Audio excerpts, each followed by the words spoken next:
새 며느리는 어머니가 싸온 반찬을 밀쳐내며 냉소적으로 말했다.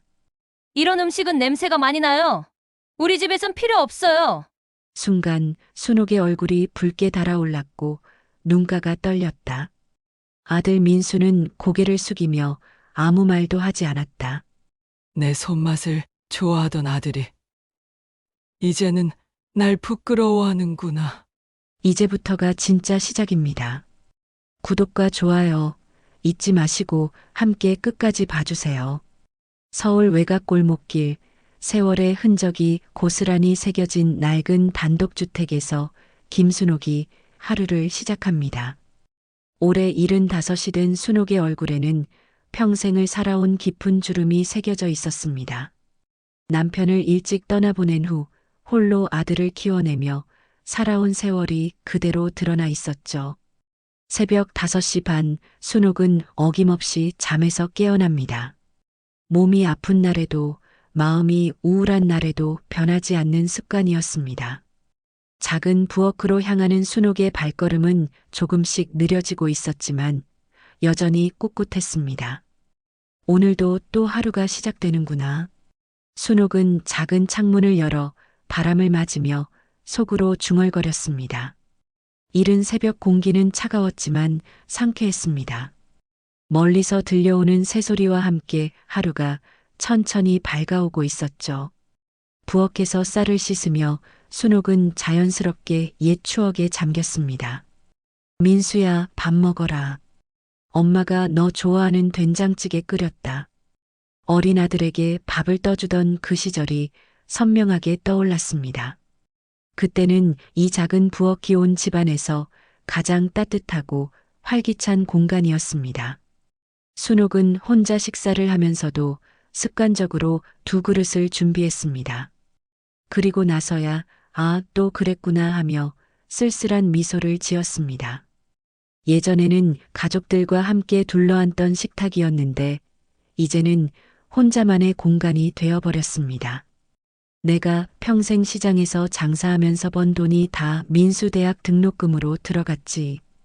그래도 그 아이 덕분에 이렇게 살 집이라도 있으니 감사해야겠다. 순옥은 된장찌개 한 숟가락을 떠먹으며 과거를 되돌아봤습니다. 민수가 어릴 때는 정말 어려웠습니다. 남편이 갑작스럽게 세상을 떠난 후 순옥은 혼자서 어린 아들을 키워야 했습니다. 새벽 4시부터 시장에 나가서 채소를 다듬고 저녁 늦게까지 장사를 했습니다. 손이 얼어서 감각이 없을 때도 있었고 발이 부어서 신발이 안 들어갈 때도 있었죠. 엄마, 나 학용품 사야 해. 민수가 그렇게 말할 때마다 순옥은 마음이 아팠습니다. 다른 아이들처럼 좋은 것을 사주고 싶었지만 현실은 녹록지 않았습니다. 그래도 교육만큼은 포기할 수 없다는 신념으로 버텨냈습니다. 중학교, 고등학교를 거쳐 민수가 대학에 합격했을 때 순옥은 눈물을 흘리며 기뻐했습니다. 우리 민수가 드디어 대학생이 되는구나. 이제 고생 끝이다. 그때의 기쁨은 지금도 가슴 깊이 남아 있습니다. 대학을 졸업하고 민수는 중견기업에 취직했습니다. 처음에는 말단 사원이었지만 성실함과 능력을 인정받아 승진을 거듭했습니다. 지금은 임원 자리까지 올라갔죠. 순옥에게는 정말 자랑스러운 아들이었습니다. 하지만 민수가 첫 번째 결혼을 하고 나서부터는 조금씩 달라지기 시작했습니다. 처음에는 바쁘겠거니 하고 이해했습니다. 새로운 가정을 꾸리느라 정신없겠다고 생각했죠. 그런데 시간이 지날수록 연락이 뜸해졌습니다. 첫 번째 며느리와는 몇 번 만나봤지만 서로 어색했습니다. 도시에서 자란 며느리는 순옥의 시골 출신 말투와 생활 방식을 이해하지 못하는 것 같았습니다. 순옥도 젊은 며느리의 생각을 따라가기 어려웠죠. 그렇게 몇 년이 지나고 민수는 이혼했습니다. 순옥은 안타까웠지만 아들의 선택을 지지해 주었습니다. 민수야, 괜찮다. 엄마는 내가 행복하면 돼. 그렇게 말해 주었지만 속으로는 걱정이 컸습니다. 이혼 후 민수는 더욱 바빠졌습니다. 일에만 매진하느라 어머니를 찾는 일이 더욱 줄어들었습니다. 한 달에 한 번 전화가 오면 다행이었고 명절에나 얼굴을 볼 수 있었죠. 내 자식 잘 되는 것만 봐도 고단한 인생에 보람이 있다 했는데 요즘은 목소리도 듣기 힘드니 허전하구나. 순옥은 속으로 중얼거리며 한숨을 내쉬었습니다. 그래도 순옥의 일상에는 작은 기쁨들이 있었습니다. 아침에 작은 텃밭에 물을 주고 직접 기른 채소로 밑반찬을 만들 때는 보람을 느꼈습니다. 오후에는 동네 경로당에서 이웃 할머니들과 화투를 치며 시간을 보냈습니다. 순옥이네, 오늘은 또 누가 이기나 보자. 할머니들과 함께 웃고 떠드는 시간만큼은 외로움을 잊을 수 있었습니다. 서로의 자식 자랑을 하고 건강 이야기도 나누며 위로받았죠. 저녁이 되면 텔레비전 앞에 앉아 드라마를 봤습니다. 화면 속 가족들의 모습을 보며 자신의 옛 추억을 떠올리곤 했습니다. 때로는 눈물이 날 때도 있었지만 그것마저도 소중한 감정이었습니다.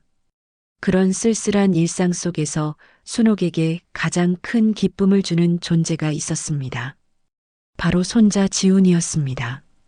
20살이 된 지훈은 가끔씩 할머니를 찾아와 안부를 묻고 함께 식사를 하며 대학생활 이야기를 들려주었습니다. 할머니, 오늘 뭐 하셨어요? 지훈의 밝은 목소리를 들으면 순옥의 얼굴에는 자연스럽게 웃음이 번졌습니다. 그 순간만큼은 모든 외로움이 사라졌죠. 밤이 되어 혼자 이불을 덮고 누워있을 때 순옥은 천장을 바라보며 하루를 정리했습니다. 비록 혼자지만 건강하게 하루를 보낼 수 있어서 감사했습니다. 내일도 또 이런 하루가 기다리고 있겠지만 그래도 살아있다는 것 자체가 축복이라고 생각했습니다. 평범했던 순옥의 일상에 변화가 찾아온 것은 어느 화요일 오후였습니다. 경로당에서 화투를 치고 돌아와 저녁 준비를 하고 있던 순옥의 핸드폰이 울렸습니다. 화면에 떠오른 이름을 보고 순옥은 깜짝 놀랐습니다. 바로 민수였습니다. 어머니, 안녕하세요. 오랜만에 들리는 아들의 목소리에 순옥의 가슴이 두근거렸습니다. 평소 같으면 반가움의 목소리가 떨렸을 텐데 이상하게 민수의 목소리에는 어딘지 모를 긴장감이 감돌고 있었습니다. 민수야, 오랜만이다. 어떻게 지내니? 순옥은 최대한 밝은 목소리로 대답했습니다. 아들이 전화를 했다는 것만으로도 기뻤지만 동시에 무언가 말하기 어려운 일이 있는 것 같다는 예감이 들었습니다. 민수는 잠시 말을 머뭇거리더니 천천히 입을 열었습니다. 어머니, 저 말씀드릴 게 있어서 전화드렸어요. 그의 목소리는 평소보다 조심스러웠습니다. 순옥은 가슴이 쿵 내려앉는 느낌이었습니다. 혹시 건강에 문제가 생긴 건 아닐까 하는 걱정이 들었죠. 무슨 일인데? 혹시 아픈 데라도 있니? 순옥의 목소리에는 걱정이 가득했습니다. 하지만 민수가 다음에 한 말은 순옥이 전혀 예상하지 못한 내용이었습니다. 어머니, 저 재혼했어요. 그 말이 전화기 너머로 전해지자 순옥은 한동안 말을 잇지 못했습니다. 재혼이라는 단어가 귀에 맴돌았지만 쉽게 받아들여지지 않았습니다. 재혼이라고? 순옥은 다시 한번 물었습니다. 혹시 잘못 들은 건 아닐까 하는 마음이었습니다. 민수는 이혼한 지 몇 년이 지났지만 재혼에 대한 이야기를 한 번도 꺼낸 적이 없었거든요. 네, 어머니. 지난달에 혼인신고를 마쳤어요. 조만간 인사드리러 갈게요. 민수의 목소리는 단호했지만 어딘지 어색했습니다. 마치 변명을 하는 듯한 느낌이었죠. 순옥은 복잡한 감정에 휩싸였습니다. 아들이 새로운 인생의 동반자를 만난 것은 기쁜 일이었지만 미리 상의도 없이 혼인신고까지 마쳤다는 사실이 서운했습니다. 그래. 그럼 언제 며느리를 볼 수 있을까? 이번 주말에 함께 찾아뵐게요. 이름은 서연이에요. 저보다 14살 어린데 좋은 사람이에요. 민수는 새 아내에 대해 간단히 소개했습니다. 하지만 그의 말에는 어머니를 설득시키려는 의도가 엿보였습니다. 전화를 끊고 난 후 순옥은 한동안 멍하니 앉아 있었습니다. 기쁜 마음과 서운한 마음이 교차했습니다. 아들이 행복하다면 그것으로 족하다고 생각하면서도 이렇게 중요한 일을 사후에 알리는 것이 섭섭했습니다. 일주일이 지나고 약속한 주말이 찾아왔습니다. 순옥은 새벽부터 집안을 정리하고 아들이 좋아하는 음식을 준비했습니다. 갈비찜과 잡채, 그리고 직접 담근 김치까지 정성스럽게 차렸습니다. 새 며느리에게 좋은 인상을 주고 싶었거든요. 오후 2시경 현관문에서 벨소리가 들렸습니다. 순옥은 설레는 마음으로 문을 열었습니다. 민수와 함께 서 있는 여자를 보고 순옥은 잠시 놀랐습니다. 서연은 생각보다 훨씬 세련되고 도시적인 모습이었습니다. 어머니, 안녕하세요. 민수가 먼저 인사를 했고 서연도 뒤따라 고개를 숙였습니다. 안녕하세요, 어머니. 서연이라고 합니다. 서연의 목소리는 차분했지만 어딘지 거리감이 느껴졌습니다. 어서 와라, 서연아. 많이 기다렸다. 순옥은 최대한 따뜻하게 맞이했습니다. 하지만 서연의 첫인상은 예상과 달랐습니다. 깔끔하게 정리된 외모와 고급스러운 옷차림에서 도시 여자의 세련미가 느껴졌지만 동시에 어떤 차가움도 감지되었습니다. 거실에 앉아서 대화를 나누는 동안 순옥은 서연을 자세히 관찰했습니다. 서연은 예의는 지키고 있었지만 진심으로 다가오려는 노력은 보이지 않았습니다. 순옥이 건네는 말에도 형식적인 대답만 할 뿐이었죠. 서연이는 무슨 일을 하니? 순옥이 궁금해서 물었습니다. 광고회사에서 일하고 있어요. 서연의 대답은 간단했습니다. 더 이상 설명하려 하지 않았고 오히려 빨리 자리를 뜨고 싶어하는 기색이 역력했습니다. 식사 시간이 되어 순옥이 정성스럽게 준비한 음식을 상에 올렸습니다. 우리 민수가 어릴 때부터 좋아하던 갈비찜이야. 서연이도 많이 드렴. 순옥은 며느리의 그릇에 직접 반찬을 올려주며 정을 표현했습니다. 하지만 서연의 반응은 냉담했습니다. 감사합니다만 저는 짜게 드시는 걸 잘 못해서요. 그 말에 순옥은 당황했습니다. 평생 이런 맛으로 요리해 왔는데 갑자기 짜다는 말을 들으니 어떻게 반응해야 할지 몰랐습니다. 민수는 어머니와 아내 사이에서 어색해했습니다. 어머니 음식은 항상 맛있어요, 서연아. 그렇게 말했지만 목소리에는 확신이 없었습니다. 서연은 고개만 끄덕일 뿐 더 이상 아무 말도 하지 않았습니다. 식사 중에 순옥은 서연에게 여러 가지를 물어보며 가족이 되려고 노력했습니다. 고향이 어디니? 부모님은 어떻게 지내시고? 하지만 서연은 매번 짧고 형식적인 대답만 했습니다. 서연이 화장실에 간 사이 순옥은 민수에게 조심스럽게 물었습니다. 서연이가 좀 차가운 것 같은데 괜찮니?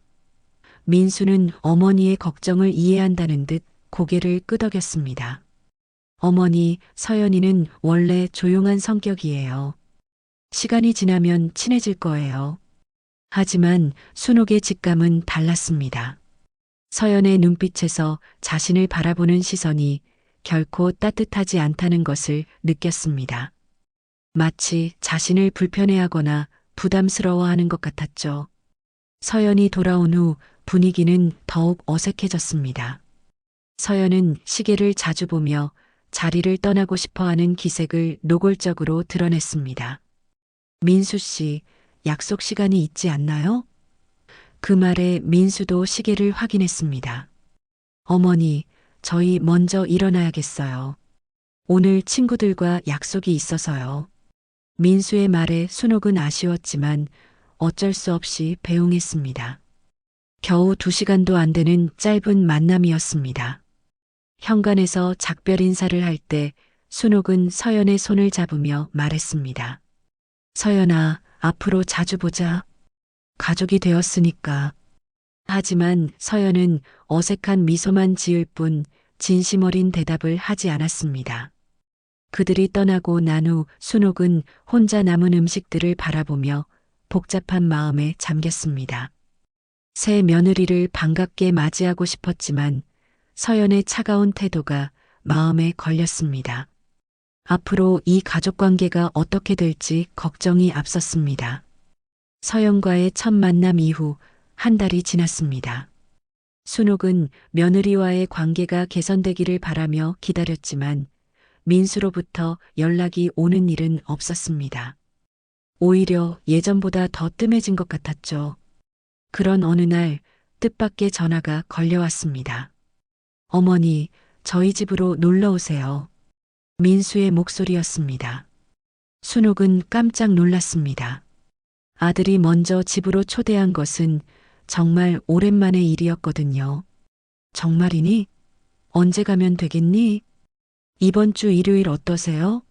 서연이가 어머니께 제대로 인사드리고 싶다고 하네요. 민수의 말에 순옥은 기뻤습니다. 서연이 마음을 열기 시작한 것 같다는 생각이 들었거든요. 일요일이 되자 순옥은 이른 아침부터 준비를 시작했습니다. 민수가 어릴 때부터 좋아했던 호박떡과 직접 담근 깍두기, 그리고 정성스럽게 끓인 사골곰탕을 보온 용기에 담았습니다. 새 며느리에게 시어머니의 정성을 보여주고 싶었습니다. 이번에는 서연이가 좋아할 만한 음식을 가져가야겠다. 순옥은 혼자 중얼거리며 밑반찬까지 정성스럽게 준비했습니다. 비록 첫 만남에서 짜다는 말을 들었지만 이번에는 간을 조금 연하게 해서 준비했습니다. 강남의 고층 아파트 단지에 도착한 순옥은 그 웅장한 모습에 압도되었습니다. 높은 건물들이 하늘을 찌를 듯이 솟아있고 입구에는 경비원이 정중하게 인사를 건넸습니다. 순옥은 평생 이런 곳에 와본 적이 없어서 어리둥절했습니다. 민수가 이런 좋은 곳에서 살고 있었구나. 순옥은 속으로 감탄했습니다. 아들이 성공한 것을 확인할 수 있어서 기뻤지만 동시에 자신과는 너무 다른 세계라는 생각도 들었습니다.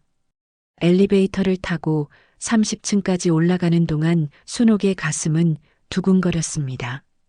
높은 곳이 무서운 것도 있었지만 아들과 며느리를 만날 생각에 설레기도 했습니다. 엘리베이터 문이 열리자 화려한 복도가 나타났습니다. 민수의 집 초인종을 누르자 곧바로 문이 열렸습니다.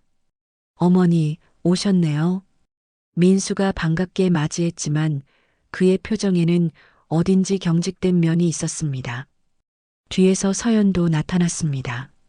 안녕하세요, 어머니. 서연의 인사는 예의 바랐지만 여전히 차가웠습니다.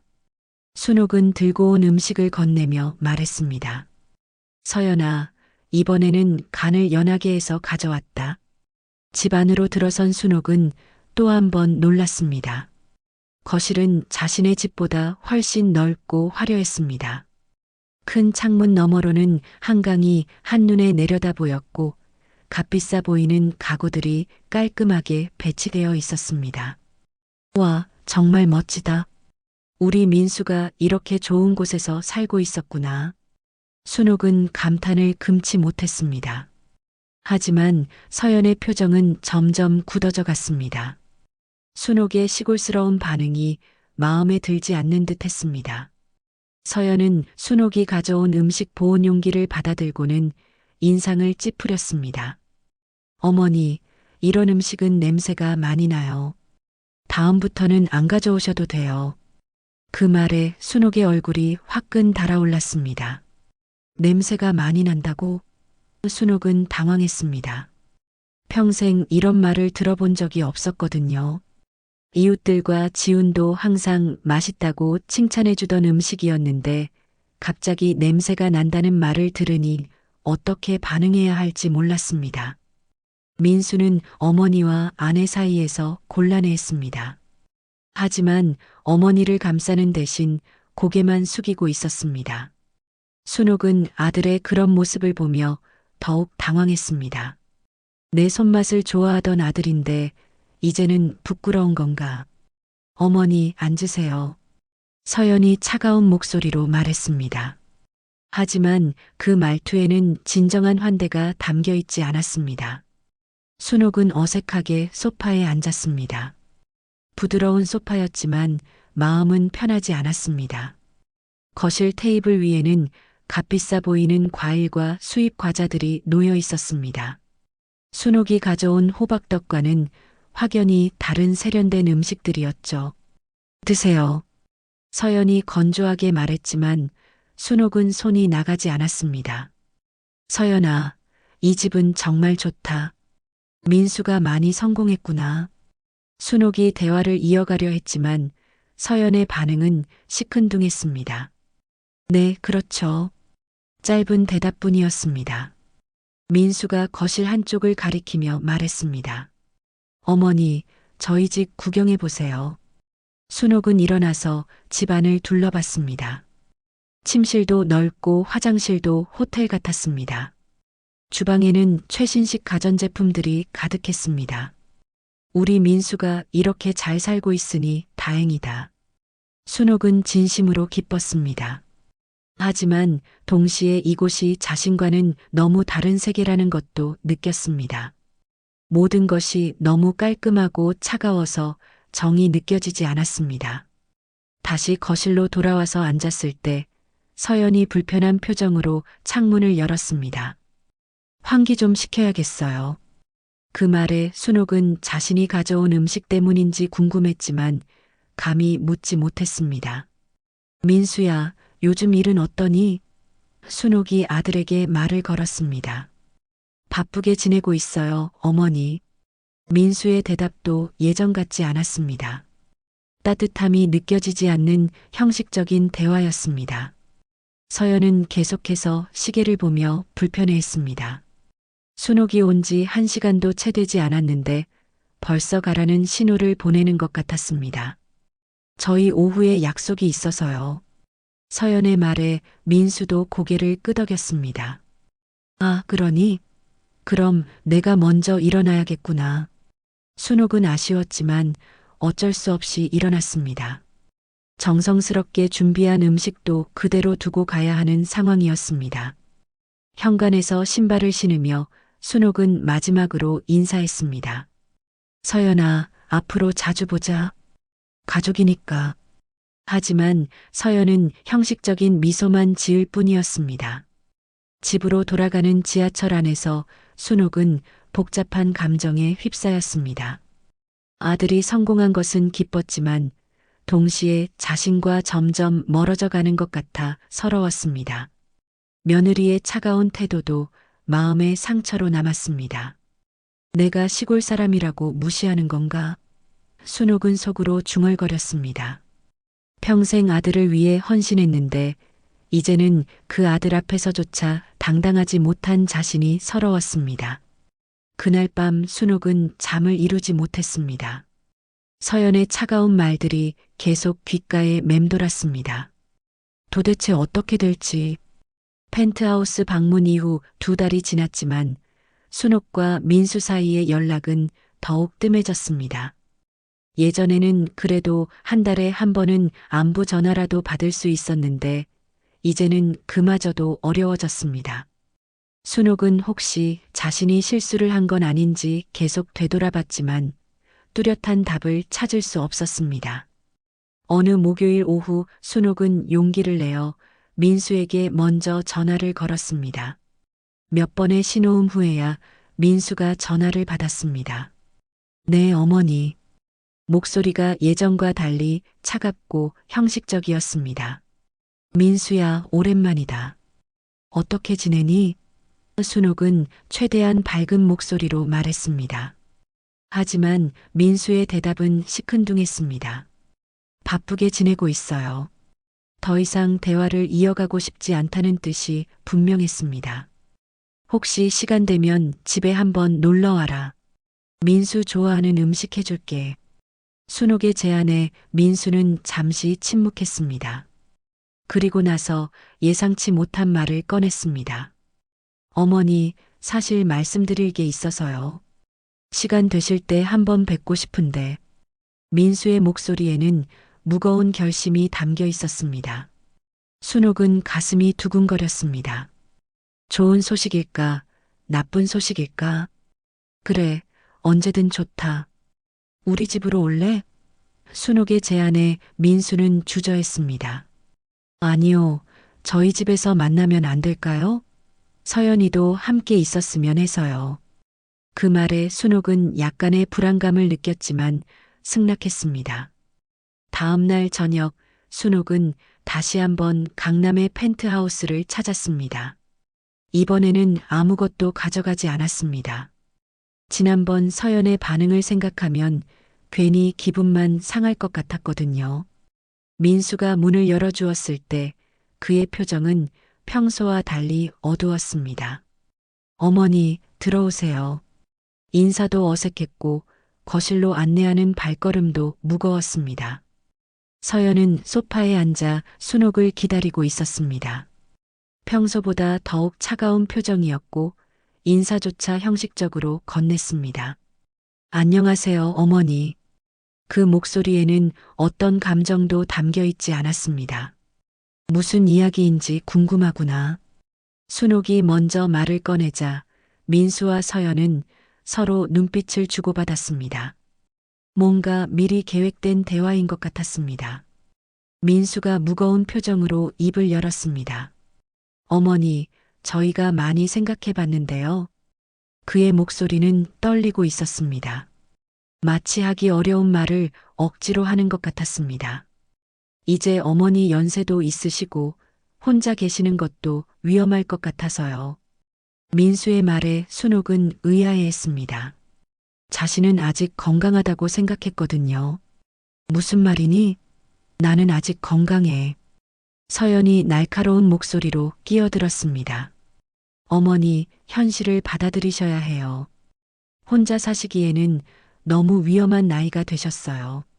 그 말투에는 동정심이라고는 찾아볼 수 없었습니다. 민수가 이어서 말했습니다. 어머니, 집은 정리하시고 요양원에 계시는 게 좋겠어요. 저희도 바쁘니까 자주 찾아뵐 수도 없고. 그 말이 끝나자 순옥의 손에 쥔 가방이 덜컥 떨어졌습니다. 요양원이라고? 순옥은 믿을 수 없다는 표정으로 아들을 바라봤습니다. 평생 자신을 위해 살아온 그 집을 정리하고 요양원에 들어가라니 도저히 받아들일 수 없는 말이었습니다. 어머니, 좋은 곳으로 알아봤어요. 시설도 깔끔하고 간병도 잘 해준다고 하니까. 민수의 말은 변명처럼 들렸습니다. 순옥은 눈물이 핑 돌았지만 참으려 애썼습니다. 그때 현관문이 열리는 소리가 들렸습니다. 지훈이 대학교에서 돌아온 것이었습니다. 할머니, 지훈은 순옥을 보고 반갑게 달려왔습니다.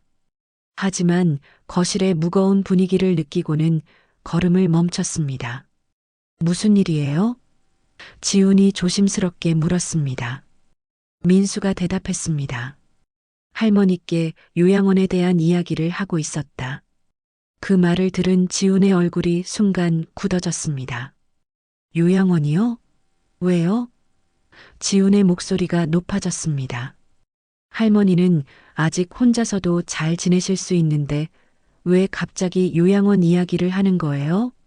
서연이 차가운 목소리로 대답했습니다.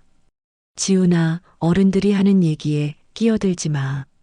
하지만 지훈은 물러서지 않았습니다. 아빠, 할머니는 우리 가족이에요. 어떻게 그렇게 말할 수 있어요? 민수는 아들의 반발에 당황했습니다. 지훈아, 이건 어른들이 결정할 문제야. 하지만 지훈의 분노는 더욱 커져갔습니다. 할머니를 요양원에 보내는 게 옳다고 생각하세요? 순옥은 손자가 자신을 위해 싸워주는 모습을 보며 복잡한 감정에 휩싸였습니다. 고마우면서도 미안했습니다.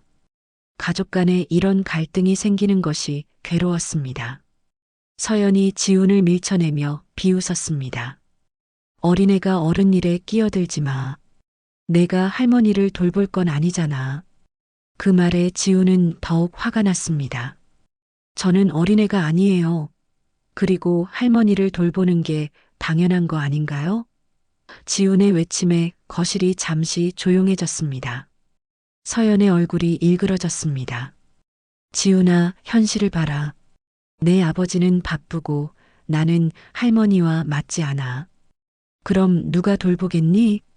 서연의 말은 냉정했습니다. 순옥은 그 말을 들으며 가슴이 찢어지는 것 같았습니다. 민수가 아들을 달래려 했습니다. 지훈아, 이건 할머니를 위한 일이야. 혼자 계시는 것보다 전문적인 돌봄을 받으시는 게. 하지만 지훈은 아버지의 말을 끊었습니다. 아빠는 할머니가 어떻게 우리를 위해 살아오셨는지 잊으셨나요?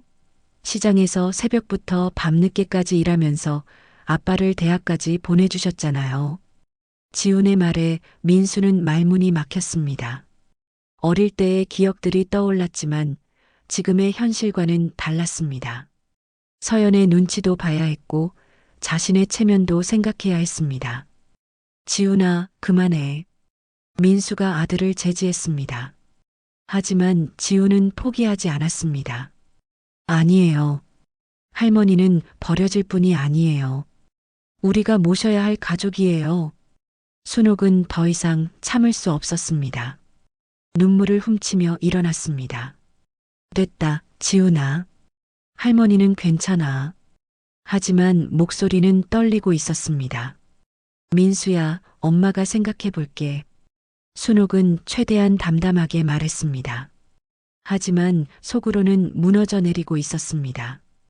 평생 헌신한 아들에게서 이런 말을 들을 줄은 꿈에도 몰랐습니다. 현관에서 신발을 신으며 순옥은 뒤돌아봤습니다. 지우는 눈물을 글썽이며 할머니를 바라보고 있었고 민수와 서연은 어색한 표정으로 서 있었습니다. 집으로 돌아가는 길에 순옥은 눈물을 참을 수 없었습니다. 지하철 안에서 고개를 숙이고 조용히 울었습니다. 평생을 바쳐 키운 아들에게서 이런 대우를 받을 줄은 몰랐습니다.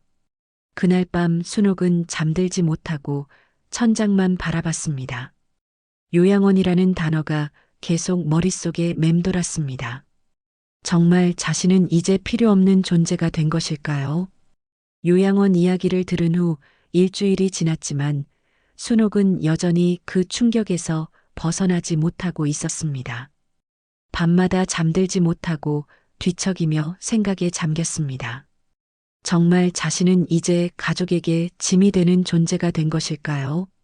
그러던 어느 목요일 저녁 하늘에서 굵은 빗방울이 떨어지기 시작했습니다. 가을비 특유의 쌀쌀함이 온몸에 스며들었습니다. 순옥은 창밖을 바라보며 마음도 함께 우울해졌습니다. 갑자기 어지러움이 몰려왔습니다. 며칠째 제대로 식사를 하지 못한 탓인지 몸이 휘청거렸습니다. 벽을 짚고 간신히 균형을 잡았지만 이런 상태로는 혼자 있기가 불안했습니다. 민수에게 연락해봐야겠다. 순옥은 떨리는 손으로 핸드폰을 집어들었습니다. 하지만 전화기를 들고도 한참을 망설였습니다.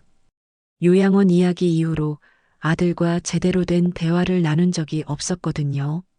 용기를 내어 민수에게 전화를 걸었습니다. 몇 번의 신호음 후에 민수가 전화를 받았습니다. 네, 어머니. 목소리는 여전히 차가웠지만 순옥은 참고 말했습니다. 민수야, 미안한데 오늘 몸이 좀 안 좋아서 그런다. 순옥의 목소리는 평소보다 힘이 없었습니다. 하지만 민수의 반응은 시큰둥했습니다. 그러시면 병원에 가보세요. 혼자 가기가 무서워서. 혹시 시간 되면. 순옥이 말을 잇지 못하자 민수가 한숨을 쉬었습니다. 어머니, 저 지금 회사 회식이에요. 내일 연락드릴게요. 전화가 끊어진 후 순옥은 더욱 불안해졌습니다. 어지러움은 계속되고 비는 더욱 세게 내리고 있었습니다. 이런 상태로 밤을 혼자 보내기가 두려웠습니다. 밤 9시가 되자 순옥은 결단을 내렸습니다. 민수의 집으로 가서 하룻밤만 재워달라고 부탁하기로 했습니다. 평생 아들에게 이런 부탁을 해본 적이 없었지만 정말 급한 상황이었습니다. 비를 맞으며 지하철을 타고 강남으로 향했습니다. 젖은 옷과 신발이 불편했지만 참았습니다. 아들의 집에 도착할 때쯤에는 온몸이 비에 흠뻑 젖어 있었습니다. 펜트하우스 엘리베이터를 타고 30층까지 올라가는 동안 순옥의 마음은 복잡했습니다. 아들이 반갑게 맞아줄까? 아니면 또 차갑게 대할까? 불안한 마음으로 현관 앞에 섰습니다. 초인종을 누르자 잠시 후 인터폰 너머로 민수의 목소리가 들렸습니다. 누구세요? 민수야, 엄마다. 순옥이 대답하자 한동안 조용했습니다. 그리고 나서야 문이 열렸습니다. 민수가 문을 열었을 때 그의 표정은 당황스러움과 짜증이 뒤섞여 있었습니다. 어머니, 왜 이렇게 늦게 오셨어요? 비에 젖은 어머니를 보고도 반가워하기보다는 불편해했습니다. 민수야, 미안하다. 나 오늘은 몸이 안 좋아서 하루만 재워다오. 순옥의 목소리는 간절했습니다. 하지만 민수는 망설였습니다. 뒤에서 서연의 목소리가 들려왔습니다. 누구예요, 여보? 서연이 나타나더니 비에 젖은 순옥을 보고 인상을 찌푸렸습니다. 어머니, 왜 이런 시간에 오셨어요?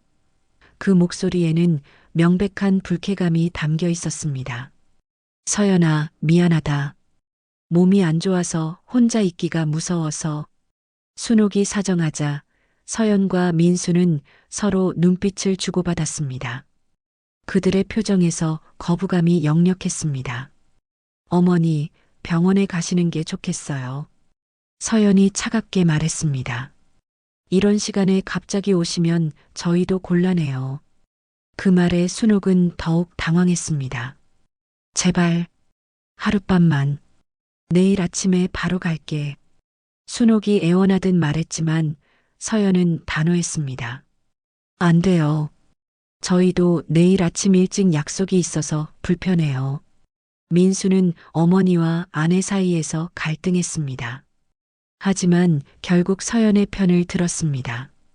어머니, 제발 그만 좀 하세요. 그의 목소리에는 짜증이 섞여 있었습니다. 민수야. 순옥은 믿을 수 없다는 표정으로 아들을 바라봤습니다. 평생 자신을 위해 살아온 그 아들이 이렇게 차갑게 대할 줄은 몰랐습니다. 어머니, 택시 타고 집에 가세요. 저희는 정말 바빠요. 민수가 냉정하게 말했습니다. 순옥은 어지러움 때문에 벽에 기대섰지만 그들은 신경 쓰지 않았습니다. 민수야, 나 정말 몸이 안 좋아. 순옥이 마지막으로 호소했지만 민수는 이미 마음을 정한 것 같았습니다. 서연이 뒤에서 재촉하듯 말했습니다. 빨리 들어가요. 감기 걸려요. 그리고는 현관문을 잠궈버렸습니다. 딸깍하는 자물쇠 소리가 순옥의 가슴을 찔렀습니다. 비는 더욱 세게 내리고 있었고 순옥은 현관 앞에 혼자 남겨졌습니다. 순옥은 믿을 수 없어서 문을 두드렸습니다. 민수야, 민수야. 하지만 안에서는 아무 대답도 없었습니다. 오히려 거실 불이 꺼지는 것이 유리문 사이로 보였습니다. 제발, 하룻밤만. 순옥은 문을 두드리며 애원했습니다. 하지만 아무런 반응이 없었습니다. 그제야 순옥은 현실을 받아들여야 했습니다. 아들이 정말로 자신을 내쫓은 것입니다. 무릎이 꺾이면서 순옥은 바닥에 주저앉았습니다. 비가 온몸을 적시고 있었지만 더 이상 신경 쓸 여유가 없었습니다. 눈물과 빗물이 뒤섞여 얼굴을 타고 흘러내렸습니다. 내가 뭘 잘못했을까? 순옥은 속으로 중얼거렸습니다.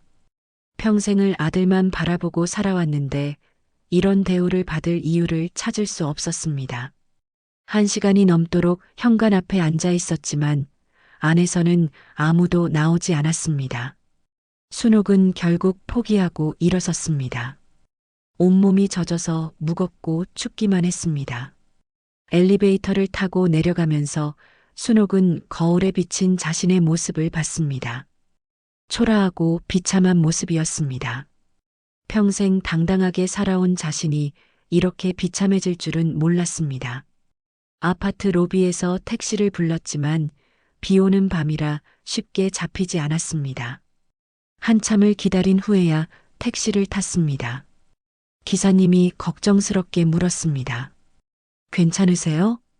네, 괜찮습니다. 순옥은 대답했지만 목소리가 떨렸습니다.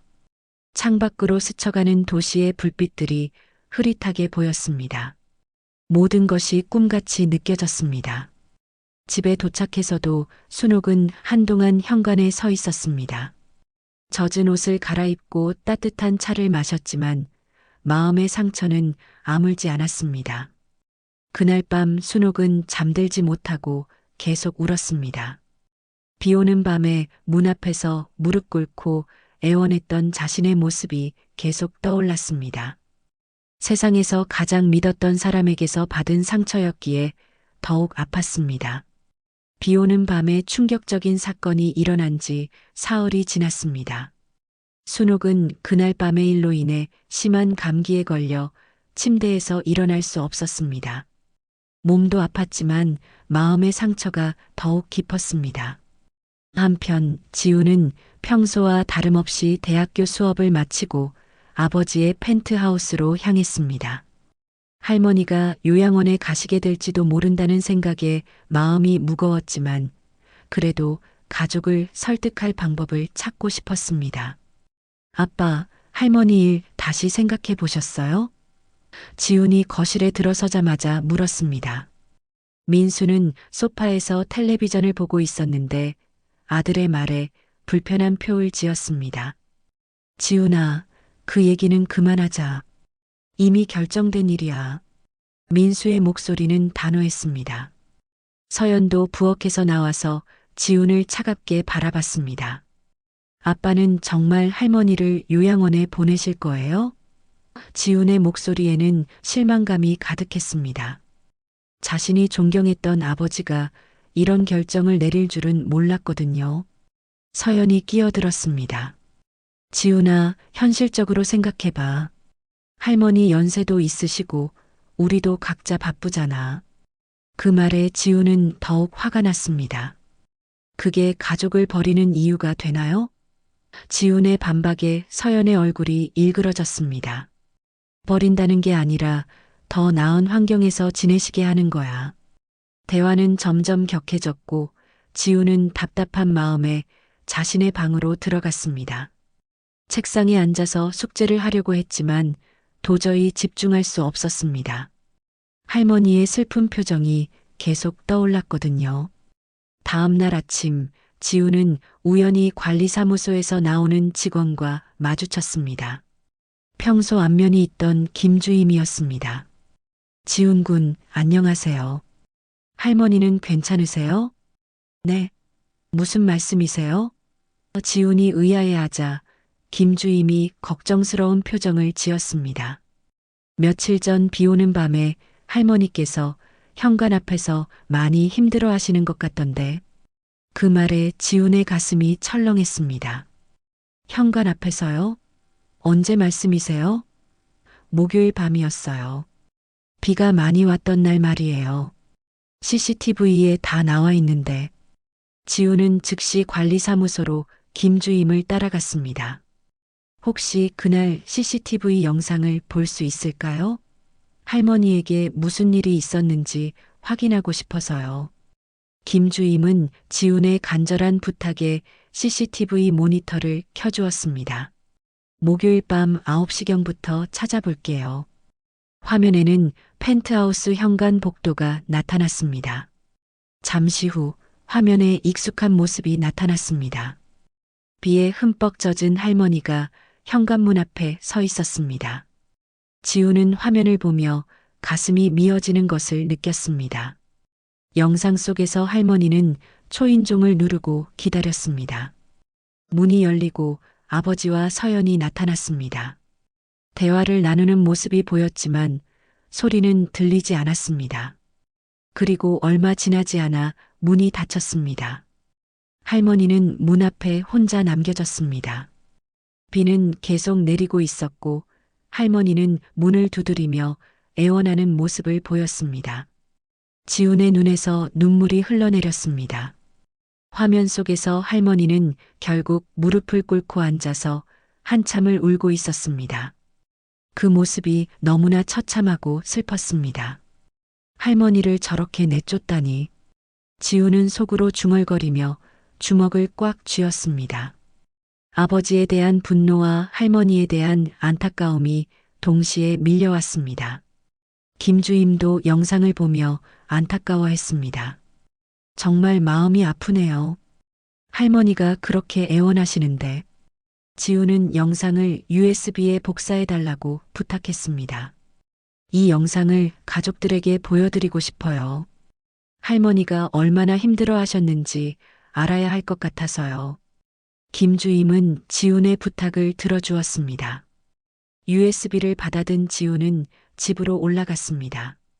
거실에는 아버지와 서연이 여전히 편안하게 앉아 있었습니다. 마치 며칠 전 일이 없었던 것처럼 태연했습니다. 아빠, 잠깐 시간 있으세요? 지훈의 목소리는 떨리고 있었습니다. 민수가 고개를 돌렸습니다. 왜, 무슨 일이야? 지훈은 노트북을 가져와서 거실 테이블에 놓았습니다. 보여드리고 싶은 게 있어요. 그리고는 USB를 연결해서 영상을 재생했습니다. 화면에 나타난 CCTV 영상을 보자 민수와 서연의 얼굴이 순간 굳어졌습니다. 비 오는 밤 현관 앞에서 애원하는 할머니의 모습이 고스란히 담겨 있었습니다. 이게 뭐야? 민수가 당황하며 물었습니다. 지우는 눈물을 글썽이며 대답했습니다. 목요일 밤에 할머니가 오셨을 때 관리사무소 CCTV에 찍힌 영상이에요. 영상 속에서 할머니가 무릎을 꿇고 문을 두드리는 장면이 나오자 서연이 당황해서 일어났습니다. 이런 걸 왜 가져와? 목소리가 떨리고 있었습니다. 민수도 충격을 받은 것 같았습니다. 자신들이 할머니를 얼마나 냉정하게 대했는지 객관적으로 보게 되니까 말입니다. 화면 속 할머니의 모습은 너무나 처참했습니다. 아빠, 이래도 할머니를 요양원에 보내실 거예요? 지훈의 목소리에는 분노와 실망이 담겨 있었습니다. 할머니가 얼마나 절망적이셨을까요? 서연이 변명하려 했습니다. 그때는 우리도 바빴고 갑작스러워서. 하지만 영상은 모든 것을 말해주고 있었습니다. 지훈은 영상을 멈추고 아버지를 똑바로 바라봤습니다. 아빠는 할머니가 어떻게 우리를 위해 살아오셨는지 정말 잊으셨나요? 시장에서 새벽부터 밤늦게까지 일하시면서 아빠를 키우셨잖아요. 민수는 아무 말도 할 수 없었습니다. 영상 속 어머니의 모습이 자신의 양심을 찌르고 있었습니다. 어릴 때 어머니가 자신을 위해 얼마나 고생했는지 기억났습니다. 할머니는 아프시다고 하루만 재워달라고 하셨는데 우리는 그것도 거절했어요. 지훈의 말에 거실이 조용해졌습니다. 서연이 억지로 말했습니다. 그래도 요양원이 할머니를 위해서. 하지만 지훈이 단호하게 끊었습니다. 아니에요. 그건 우리 편의를 위한 거예요. 민수는 영상을 다시 보면서 복잡한 감정에 빠졌습니다. 성공한 임원으로서의 체면과 아들로서의 도리 사이에서 갈등했습니다. 지훈은 마지막으로 말했습니다. 아빠, 저는 이런 아버지를 존경할 수 없어요. 할머니를 이렇게 대한 것을 후회하게 될 날이 올 거예요. 그날 밤 민수는 잠들지 못하고 영상 속 어머니의 모습을 계속 떠올렸습니다. 양심의 가책을 느꼈지만 이미 벌어진 일을 되돌리기는 어려워 보였습니다. CCTV 영상을 본 후 일주일이 지났지만 민수와 서연은 여전히 할머니를 찾지 않았습니다. 지우는 그동안 할머니의 안부를 걱정하며 몇 번 전화를 드렸지만 순옥은 감기 때문에 목소리가 많이 쉬어 있었습니다. 할머니, 정말 괜찮으세요? 지훈이 걱정스럽게 물었습니다. 괜찮다, 지훈아. 할머니는 괜찮으니까 걱정하지 마라. 순옥은 손자를 걱정시키고 싶지 않아서 애써 밝은 목소리를 냈습니다. 그러던 어느 토요일 민수 가족의 정기 모임이 있었습니다. 서연의 부모님과 민수의 직장 동료 가족들이 함께하는 자리였습니다. 평소 같으면 순옥도 초대받았을 텐데 이번에는 연락조차 없었습니다.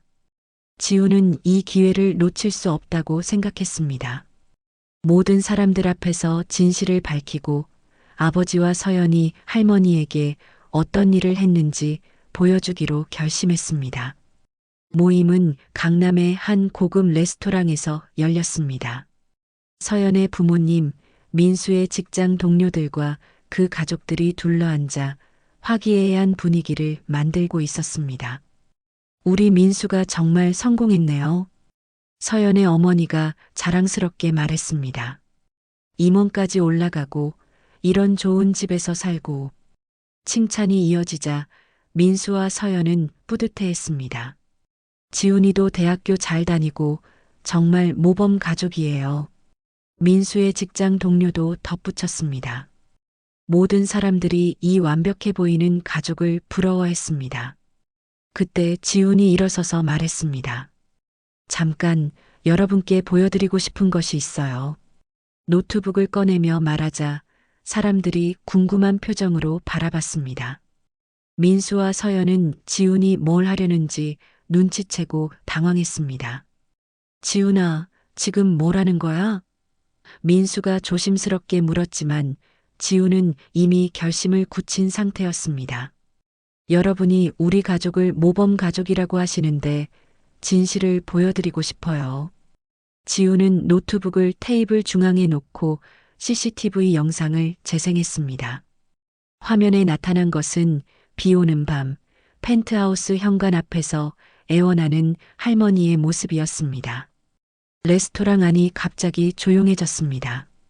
모든 사람들이 화면에 집중했습니다. 영상 속에서 할머니는 문을 두드리며 간절히 부탁하고 있었습니다. 그리고 얼마 지나지 않아 문이 닫히고 할머니는 혼자 남겨졌습니다. 비는 계속 내리고 있었습니다. 가장 충격적인 장면이 나왔습니다. 할머니가 무릎을 꿇고 바닥에 앉아서 한참 동안 울고 있는 모습이었습니다. 그 모습을 본 사람들의 얼굴에 충격이 가득했습니다. 이게 뭐예요? 서연의 어머니가 당황하며 물었습니다. 지훈이 눈물을 글썽이며 대답했습니다. 저희 할머니예요. 몸이 아프셔서 하루만 재워달라고 부탁하셨는데 서연의 얼굴이 하얗게 질렸습니다. 자신의 부모님과 남편의 동료들 앞에서 이런 모습이 공개될 줄은 몰랐습니다. 지훈아, 이걸 왜? 목소리가 떨렸습니다. 민수도 당황했습니다. 직장 동료들 앞에서 이런 일이 벌어지다니 체면이 말이 아니었습니다. 지훈아, 그만해. 하지만 지훈은 멈추지 않았습니다. 여러분, 이분이 바로 우리 할머니세요. 평생 시장에서 일하시며 아버지를 키워주신 분이에요. 지훈의 목소리에는 감정이 가득했습니다. 영상이 계속 재생되자 사람들의 표정이 점점 굳어졌습니다. 특히 서연의 부모님은 충격을 받은 것 같았습니다. 딸이 시어머니를 이렇게 대했다는 사실을 믿을 수 없었습니다. 할머니는 그날 몸이 아프셨어요. 혼자 있기 무서워서 하룻밤만 재워달라고 부탁하셨는데 지훈이 설명하자 레스토랑의 분위기는 더욱 무거워졌습니다. 민수의 직장 동료 중 한 명이 말했습니다. 민수야, 이게 정말이야? 어머님을 이렇게. 그의 목소리에는 실망감이 담겨 있었습니다. 서연이 변명하려 했습니다. 그때는 저희도 바빴고 갑작스럽게 오셔서 하지만 영상은 모든 변명을 무력하게 만들었습니다. 그때 레스토랑 문이 열리며 순옥이 들어왔습니다. 지훈이 미리 할머니를 모셔온 것이었습니다. 감기로 인해 여전히 몸이 약해 보였지만 곧게 선 모습은 당당했습니다. 할머니, 지훈이 일어서서 할머니를 부축했습니다. 순옥의 등장에 모든 사람들이 놀랐습니다. 특히 민수와 서연은 얼굴이 새파랗게 질렸습니다. 순옥은 천천히 테이블 앞으로 걸어왔습니다. 영상 속의 그 할머니가 바로 눈앞에 나타나자 사람들은 더욱 충격을 받았습니다. 안녕하세요, 여러분. 순옥이 조용히 인사했습니다. 목소리는 쉬어 있었지만 품위를 잃지 않으려 노력하는 모습이었습니다. 서연의 어머니가 미안한 표정으로 말했습니다. 어머님, 죄송합니다. 이런 일이 있었는지 몰랐어요. 그 말에 서연은 더욱 당황했습니다. 민수는 고개를 들지 못하고 있었습니다. 어머니와 직장 동료들 사이에서 어떻게 해야 할지 몰랐습니다. 평소 효자로 통했던 자신의 이미지가 완전히 무너지는 순간이었습니다. 순옥이 눈물 맺힌 목소리로 말했습니다. 내가 원한 건 돈도 집도 아니었습니다. 너희가 내 자식이라고 믿고 싶었을 뿐이에요. 그 말에 레스토랑은 완전히 조용해졌습니다.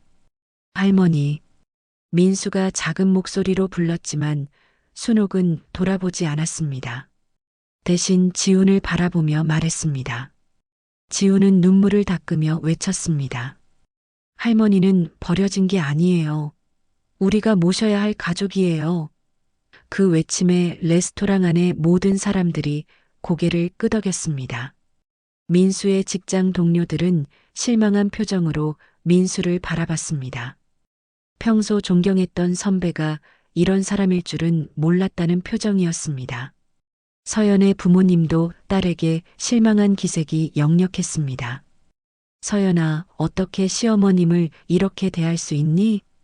서연의 어머니가 안타까워했습니다.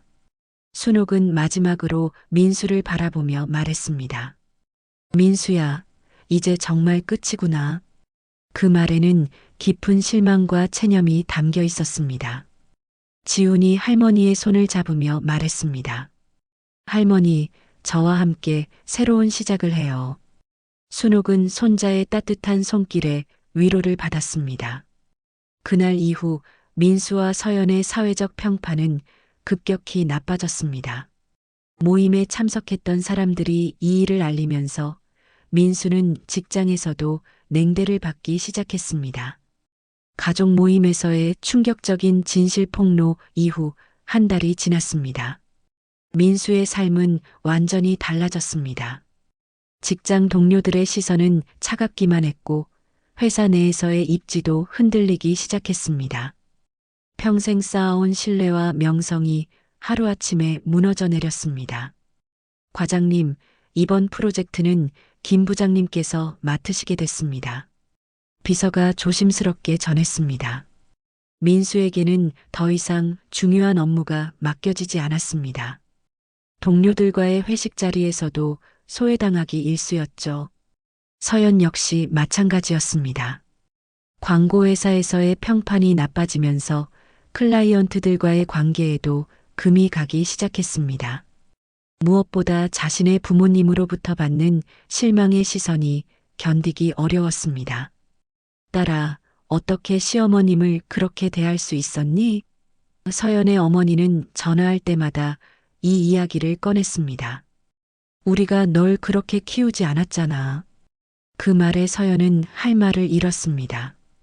결정적인 순간은 민수가 회사에서 정리해고 통보를 받은 날이었습니다. 민수 씨, 회사 이미지를 고려해서 이런 결정을 내리게 됐습니다. 인사팀장의 차가운 말에 민수는 멍하니 앉아있을 수밖에 없었습니다. 집으로 돌아온 민수는 서연에게 실직 소식을 전했습니다. 회사에서 나가라고 했어. 그 말에 서연의 얼굴이 창백해졌습니다. 그럼 이제 어떻게 살아? 나도 모르겠어. 이 모든 게 다 내 잘못이야. 민수는 처음으로 자신의 잘못을 인정했습니다. 하지만 이미 때는 늦었습니다. 펜트하우스 월세를 낼 수도 없게 된 상황이었습니다. 서연은 결국 결정을 내렸습니다. 여보, 미안해. 나는 더 이상 이렇게 살 수 없어. 며칠 후 서연은 짐을 싸서 친정으로 돌아갔습니다. 결혼 반지를 테이블에 두고 떠나는 서연의 뒷모습이 쓸쓸했습니다. 혼자 남은 민수는 텅 빈 집에서 자신의 인생을 되돌아봤습니다. 어머니가 시장에서 새벽부터 밤늦게까지 일하며 자신을 키워준 모습이 선명하게 떠올랐습니다.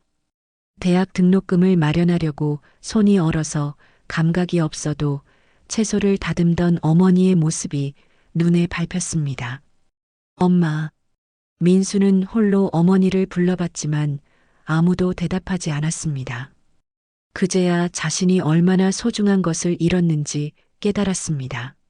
한편 순옥과 지우는 새로운 삶을 시작하고 있었습니다. 지우는 아르바이트를 늘리고 장학금을 받아가며 할머니와 함께 작은 원룸에서 생활했습니다.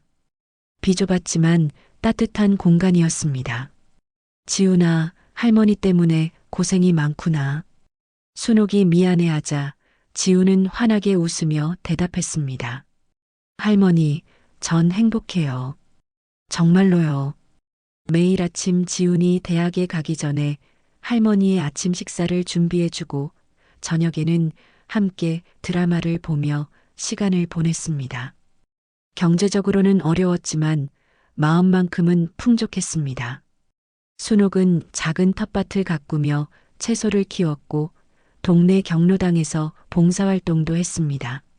자신보다 더 외로운 어르신들을 돌보며 보람을 찾았습니다. 아직 내가 할 수 있는 일이 있구나. 순옥은 새로운 삶의 의미를 발견했습니다. 어느 일요일 오후 지훈과 순옥이 작은 공원을 산책하고 있을 때였습니다. 멀리서 초라한 모습의 민수가 걸어오는 것이 보였습니다. 몇 달 사이에 많이 늙어 보였고 옷차림도 예전과 달랐습니다. 민수는 어머니와 아들 앞에 멈춰 섰습니다. 한동안 아무도 말하지 않았습니다. 바람만이 나뭇잎 사이를 스쳐 지나갔습니다. 어머니, 민수가 떨리는 목소리로 불렀습니다. 순옥은 아들을 바라봤지만 감정을 드러내지 않았습니다. 엄마, 정말 미안해요. 내가 정말 잘못했어요. 민수는 눈물을 흘리며 무릎을 꿇었습니다. 지나가던 사람들이 쳐다봤지만 민수는 신경 쓰지 않았습니다. 어머니, 용서해 주세요. 제발. 민수의 애원에도 순옥은 쉽게 마음을 열지 않았습니다. 너무 깊이 상처받았기 때문입니다. 지훈이 조심스럽게 말했습니다. 아빠, 할머니께 진심으로 사과하는 거죠? 민수는 고개를 끄덕이며 대답했습니다. 그래, 아빠가 정말 잘못했어. 순옥은 한참 동안 아들을 바라봤습니다.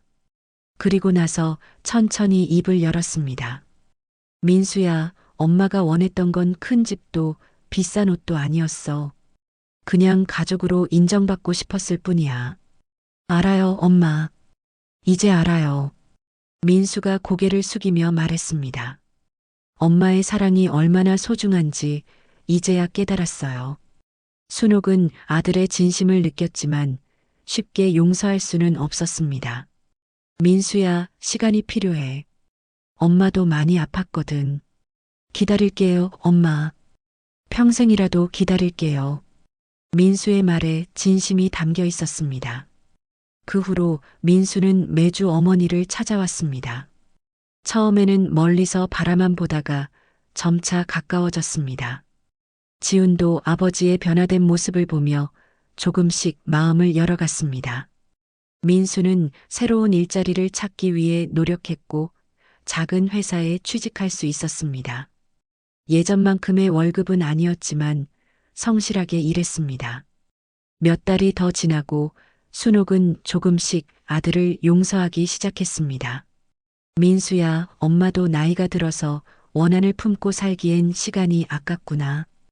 어느 봄날 순옥과 지훈, 그리고 민수는 함께 벚꽃 구경을 갔습니다. 예전처럼 화목한 모습은 아니었지만 그래도 가족으로서 함께하는 시간이었습니다. 할머니, 행복하세요? 지훈이 물었습니다. 순옥은 환하게 웃으며 대답했습니다. 그래, 지금이 가장 행복해. 비록 늙고 병들었어도 아직 내 곁에는 진정한 가족이 있구나. 창밖에는 따뜻한 봄 햇살이 내리쫓고 있었습니다. 순옥은 미소 지으며 손자의 손을 꼭 잡았습니다. 민수도 조심스럽게 어머니의 다른 손을 잡았습니다. 비록 상처는 남아 있었지만 이들은 새로운 시작을 향해 나아가고 있었습니다. 진정한 가족이 무엇인지 깨달은 순간이었습니다. 혹시 지금 이 순간 떠오르는 얼굴이 있으신가요? 그 마음을 안고 구독과 좋아요 눌러주시고 다음 이야기에서 또 만나 뵙겠습니다. 항상 행복하세요. 감사합니다.